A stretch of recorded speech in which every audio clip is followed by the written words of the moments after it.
This is a Film Stories original podcast. We made this.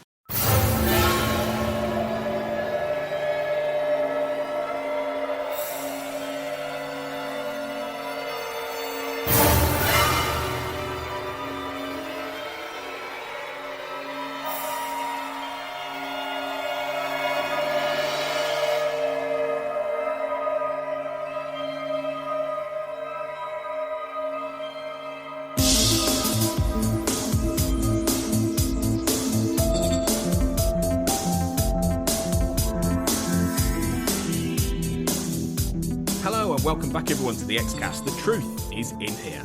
We're back for our special Fight the Future Minute podcast.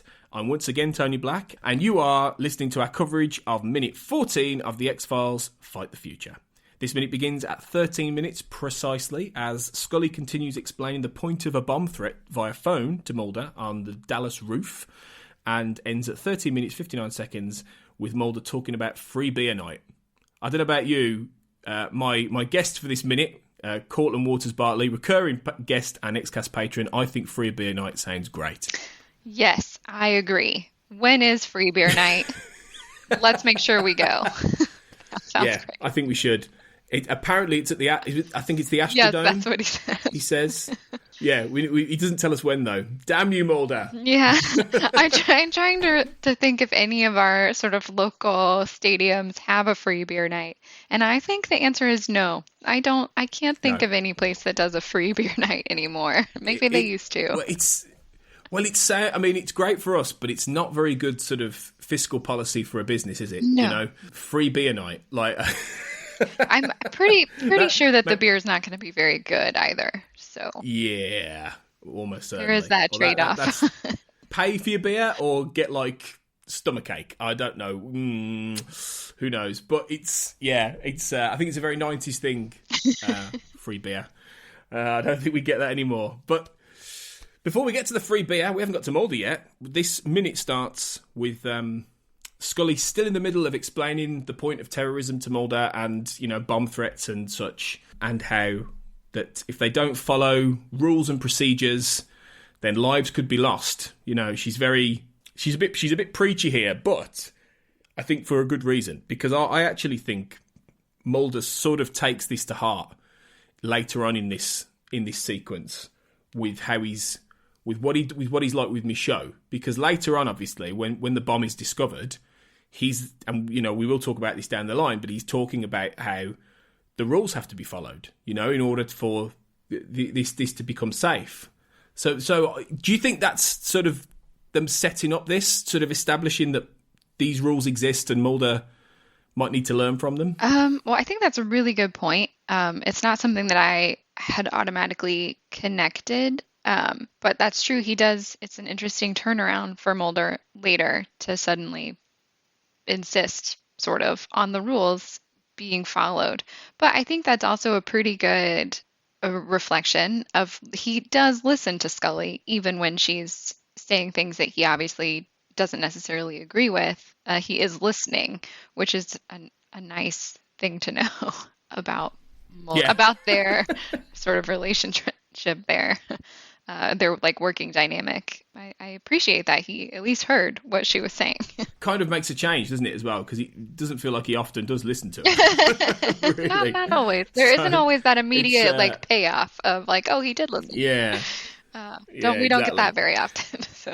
But in this, it feels like he actually did. It's like she's making the point that we need rules, we need systems, and if we don't follow them, problems could follow. So much as she's saying that at this point because she feels like he's leading them on a wild goose chase and that they could be better utilised on the other building, but it is a good way of establishing that, and then allowing for Mulder's quite theatrical entrance as he stops talking and Scully's going Mulder, and then he just pops out with a boom. Of course he does. Of course he does. Very casual, eating his sunflower Very seeds. Good. That was a nice touch, I think, thrown in the sunflower seeds. Yeah. That's one for the fans. Sure. Obviously, isn't it? It's those nice little indicators of, Well, it was either that or there's a sequence of him watching porn, and I think they went for the right one there, Yeah, to be I honest. think it would be really awkward if you were on the roof. Like, I'm not even sure at the time, like, how he would have been watching porn on the roof. No, he could do it these days. Sure. He'd be fine with his camera, with his, smartphone. Right. But back then, I'm not sure. he would have. Yeah, it would have been like a magazine, probably. It would have been, yeah. Mulder's just up there reading reading Playboy. Right, like lounging on the staircase, sort of. Oh, no. I mean, I do have a lot of questions about what he was doing up there, because I think we talked about in our previous minute. Like, Scully says she's been up 12 floors, she's on the roof, she's looking for this bomb. And what was Mulder doing this whole time? Was he also, did they split up the floors? In which case, why was he not on his own floors looking for the bomb? Yeah, I think he's totally just been here having a nice time, Just getting waiting. a bit of sun. Yeah, just waiting. Just waiting for Scully. Yeah, that's... or, coming up with some elaborate reason why, I had to be on the roof, because, maybe he was looking for UFOs, Yeah, that could have been. Anything's possible. In the daylight. Yeah. But he then, by way of explanation, he then gives, and I've written this out because I think this is the most Chris Carter dialogue you could ever get. Okay, so he then says to Scully, "If we fail to anticipate the unforeseen or expect the unexpected in a universe of infinite possibilities, we may find ourselves at the mercy of anyone or anything that cannot be programmed, categorized, or easily referenced." Like, that's so Chris Carter. Who talks like that? No one. I as I was watching the minute, I was thinking, like, boy, I bet he had to rehearse that like a lot. Just in the tone that he's with the sunflower seeds in his mouth, like, he had to rehearse that one, I bet. Totally, because that's a big that's that's a lot of words and a lot of things strung together. Like, even words like anyone or anything. Now, you would normally say that as one word, but the way he pronounces it, it's like two different words. Anyone, anything. Things like that would trip you up potentially, and slow you down. So yeah, I mean, it's I like it. I like the way it sounds, but it's so Chris Carter. But it does at least come back later. At the very end of the film, when he's speaking to Scully in the park, and he's making the point. He says something like, that it doesn't, or that what your evidence doesn't matter unless it can be programmed, categorized, or easily referenced. Right. So he does use that phrase. That's a nice, it's quite nice how they stitch that together. But that just always stands out to me, that piece of piece of dialogue. Such a Mulder piece of dialogue. Well, I think it's so fun. I mean, because he comes in really casual, where he's pranked his partner, he's eating his snack, he's on the roof, and then bam, this huge, like, long little sentence monologue that, boy, was he was up there practicing, as probably what he was doing this whole time. Yeah. He was like, here's what I'm going to tell Scully when she comes at me with the rational procedure. He's there rehearsing. Well, we know he likes to impress her. He's always finding ways to, like, quietly try and impress her, isn't he? So who's to say he wouldn't just be up there? He's thought of, maybe he writes these things down. He's got a little notebook, like phrases that will impress Scully with my intelligence. There we go. Possible. I think that's possible. Wouldn't surprise me. But by the end of that, I think what he's also worn out by the heat, because he talks about how it's hotter than hell. Like, what are we doing on the roof? I'm like, you asked her to come here. Like, we're on the roof because you told her to. This is your idea. Yeah. This is your idea. Yeah. And presumably, let's pretend, like, in my mind, they split up the building. There are 12 floors on the roof for Scully, and probably some floors in the basement for Mulder. He could be in the basement right now, where it's not like 112 degrees. But nope. Exactly. He's used to being in the basement, after all. It should be second home to him, but no. He has to be on the hot roof. Well, again, to impress Scully. He's got to impress Scully. Oh, yeah, exactly. He's impress Scully. But again, you'd be sweating buckets. Oh. They look amazing. Like, and they're in those jackets too. Like, they're wearing, like, Scully is wearing like a suit with a jacket on top of it. That's got to be just awful, miserable. Well, the rules of this with the X-Files are something that on if people remember our Detour podcast, Sarah Blair talks about how there's no way they would have worn jackets in the Florida Everglades in that episode. Like, she said they would be dying. It would be awful. It's the same. Yeah. Yeah. You know, it was the same thing. Like, here, it's just, it would be oppressively hot. And a far cry from But the thing is, it would have been hot in LA anyway, wouldn't it? I mean, they were filming this in the summer. Yeah. Like, it would be warm, definitely. It would not be summer cool. of 1997. It definitely would not be cool where they're filming. I can't imagine it being comfortable to wear that many layers on any rooftop in the sun, honestly. No. Yeah, I don't think that would be good anywhere, let alone like LA or Dallas. Right. But it's again, like this it's another way of sort of indicating that they're not in Vancouver or such, or they're not in usual sort of environments. In this film, you know, they do go out of their way to sort of put the action in very different environments that we normally see, whether it's Antarctica or it's the heat of Dallas, or even when we get the Syndicate in London, you know, which always looks quite grey and wet as always, you know. But like, yeah, it's they do make that effort, which is good, and it's a good way of establishing that. And then as they're heading towards the door, Scully starts sort of filling in a couple of gaps here, doesn't she? She starts talking. Well, it's one of those things that's a little bit of, you know, in films when characters tell other characters things that they already know but we don't. Yeah. Yes. So you know that happens all the time, doesn't it? Like, it's so many things. In this case, it's Scully reminding Mulder that they're off the X-Files, which... Remember how we don't have our dream job anymore. Yeah, remember your quest, Mulder, to, you know, stop alien colonization of the Earth through your work in the FBI? Well, but like, yeah, it's a point of, for us, isn't it? Sort of, because that's the irony, I think, of both X-Files movies. In both of those movies, they're not on the X-Files. They're not working the X-Files. Yeah. That is really interesting. I don't think I've ever... I mean, I've seen both movies many times, but boy, I did not think about it that way. That is actually... Like, they're not working the X-Files in either movie. So bizarre. I mean, maybe one day Chris Carter will give us an X-Files movie that has the X-Files in it. Right. The actual... like, you know? The actual X-Files will be in the movie. Yeah. It's just... But I suppose it's one of those things that I suppose it's important to establish that, because if you know... It's one of those things, isn't it? Because if you're somebody who's new to the whole thing, I suppose you would be wondering what the X-Files are. You know, if you're a new audience member, you know, you would sort of have an idea that these two investigate the paranormal. But I guess you might come out of it saying, well, where were the X-Files? What's that mean? So it's important that she sort of establishes they are not on it anymore, or they're not around.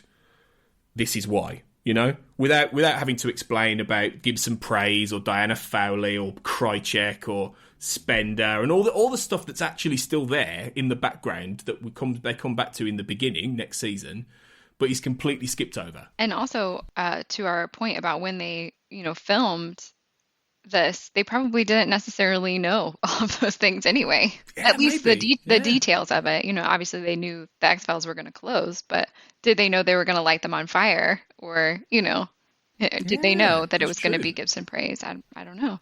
No, sure. Knowing the way they plotted this show, probably not. Right. I don't think so. Chris Carter probably knew they were going to close.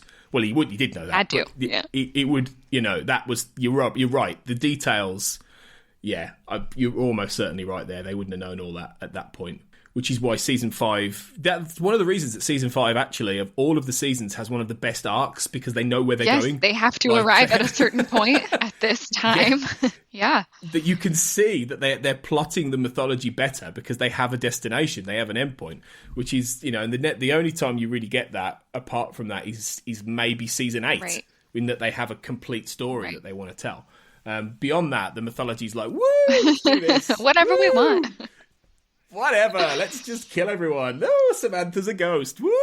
All this stuff, you know? Sorry, spoilers if you haven't watched Closure. Sorry, just giving that one away. Oh, is someone okay listening to Fight the Future minute by minute and has never seen the show? I'm so sorry.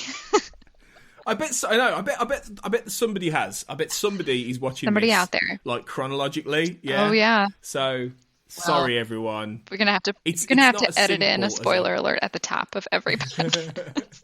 Yeah, I think so. It's not as simple as I've made it sound, okay? This is the X-Files, remember? So anyway, she says Mulder's bored, and, you know, she thinks that he's bored and that he's looking for things that aren't there, basically. So that's kind of where it ends, really. Sort of in the middle of this conversation, establishing the X-Files are gone, that, you know, they're on domestic terrorism. This is what they're doing now. It's duller. It's not as fun. And he's got to suck it up. He's got to stop looking for things that aren't there, even though they are. Yeah, even though it's definitely there. Yeah, definitely. Even though, of course, because Mulder's always right. So, yeah, that's it. And then we'll be back soon for minute 15, where this all sort of continues, and we see Mulder's panic face. Or not.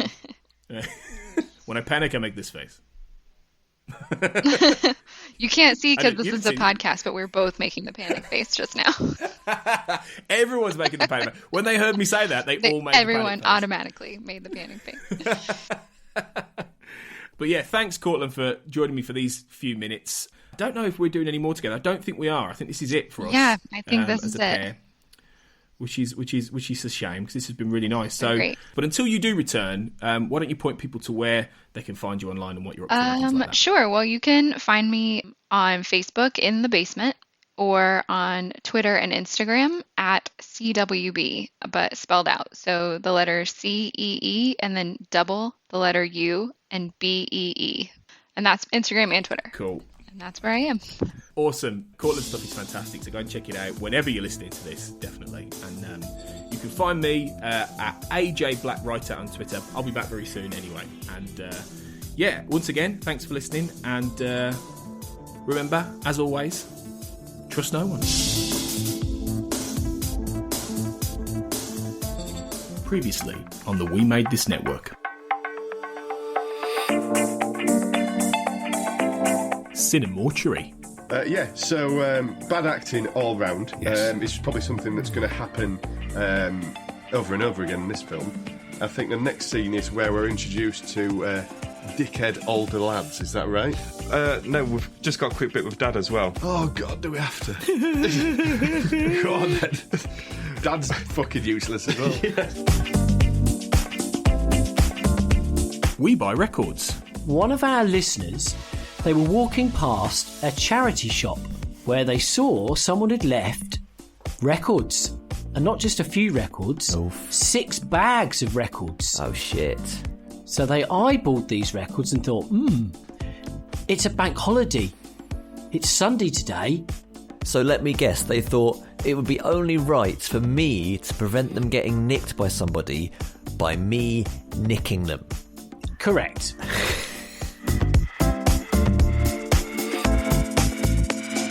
Observing the Pattern, a Fringe podcast. No, I was just going to say that, I can't remember how people thought about it when the series first started, but I really like Anna Torv, and I think she gets better and better as the series goes on. And I felt like here, I thought you got to see a few different sides of Olivia, so that's what I liked, especially about this first sequence, you know.